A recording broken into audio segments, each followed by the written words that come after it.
Bridgewater football coming off a season opening 38-22 win at Gettysburg, a game that was really 31-0 with the starters in, so a great start to the season. Really started with the defense. It looked like it was schemed really well against Gettysburg's wing option. Can you just talk a little bit about the preparation that went into that? Well, I think it demanded discipline and demanded proper tackling, and if I'm not mistaken, through three quarters, we missed 7 tackles, and that might sound like a lot, but it really isn't going against a spread option.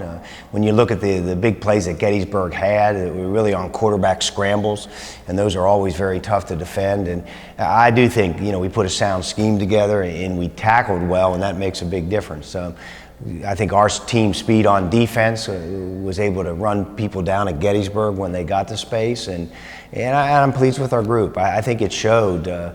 This summer, we knew this would be a game we needed to get. We assigned high value to it, and the reality is we spent 2 weeks of camp in preparation for the Gettysburg game, and it was great to see it pay a dividend. And on the other side of the ball, there were a lot of new players, a lot of question marks coming in, but it seemed like the quarterback, Brendan Mettery, had a great game, 13 for 19, and also rushed for over 100 yards, had some other players making plays. Can you talk a little bit about that side of the ball? Well, I think in a quarterback-centric game, that's always important. We knew going in, when we came out of the preseason game, when Jay got banged up, that we say we'll commit to the running quarterback in week 1.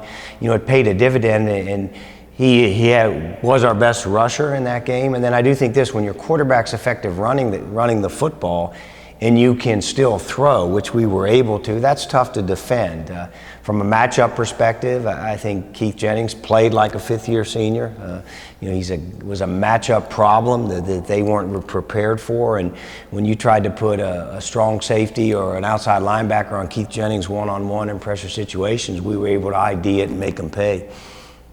And then, obviously you mentioned the preseason scrimmage. You guys played Averett. Averett scored some points early on, but maybe that result looks a little better after week 1 where they went and beat, a very good Hampton-Sydney team. So looking around the ODAC, certainly you have to like where you're at as much as anyone else. This early in the season, I really don't try to analyze who we're playing.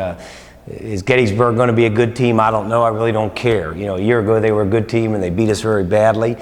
We went on the road as an underdog and won. At some point you declare victory and move on, particularly at this stage in the game with the challenge that we have coming in here on Saturday against Thomas More. It's really not a time to gloat. It's really a time to study, and whether you're coming off a win, which I'm very grateful for, or a loss, you better study it, and you better at this stage in the game try to improve. We always refer to this as a, quote, our preseason part of the game, even though the games matter a lot more than, quote, an NFL preseason game in these first 3 games. But our objective stays the same. We want to try to play well in the ODAC and the conference, and we got to use these 3 games just to self-study from a scheme perspective, from a personnel perspective. But I think, Jimmy, if we learned anything, I really think our kids went up to Gettysburg with a point to prove. They wanted a point to prove. Nobody was giving them a chance. They knew a year ago against this team we didn't play very well and kind of embarrassed ourselves here in a home situation, and they went out and proved a point. And I really do believe that that's got to be our method of operation throughout. I wish we were talented enough to say, hey, on this one we're going to show up, and just based on ability and speed, we'll manage it without trying to come and going onto the field saying, I got to prove a point. But I think that's going to be our MO. I hope our kids know that. I think we see that as coaches, and this will be a good barometer for us. So we get to compare ourselves to somebody who's lost like 5 games in the last 3 years. I mean, they are a national team, and they're going to come in as an angry bird here too, having gotten upset by another ranked team in week 1 themselves. Right, so Thomas More, 11-0 going started 11-0 last year before finally being defeated in the NCAA tournament, had an undefeated regular season, beat Washington and Lee in the first round of NCAAs. They were number 11 in the preseason poll. Now they're number 22 after the loss you mentioned to Franklin. Talk a little bit about them, maybe on the offensive side of the ball. It sounds like running back C.T. Turan is a big part of what they do. They're big. They're just a big, fast football team. Their quarterback wasn't the starter, but he played significantly, last year. They run a spread, a lot of RPO, which we call run pass options. We're going to be able to transfer really some of the stuff we did against Gettysburg. We're going to be going against bigger, faster people, but they can run what essentially becomes a triple option offense. Run pass options, and it'll demand discipline. They create a lot of space. Defensively, they're not real fancy. Their front four might be the best defensive front we'll play all year, and they're not a big blitz team, but they say, we're going to beat you just because I've got better people. It's been a formula that's paid dividends for them in the past, and we're going to know where they're at and where they're going. Now the question is, can we block them, and can we get there and tackle them?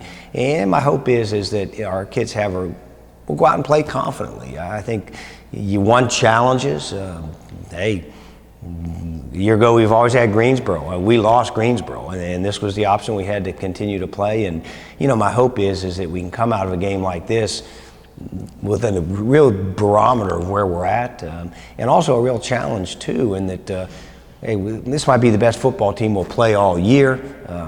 Let's go out and see, we'll throw our best punch at them, and then in the end, this game is going to improve us down in the long run one way or the other. And is the team also excited to be back at home and get to play in front of the home crowd for the first time this year? I think we are.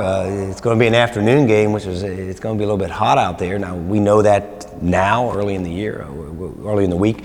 We're preparing for that physically. I'll try to keep our kids hydrated throughout the week here, and it's going to be a hot, tough game, but in the end, it'll be fun to be on the road, and I'm not on a bus for 7 hours like they are, so I'm looking forward to that advantage, and it's going to be one of those games I'm going to try to grab every advantage we can get.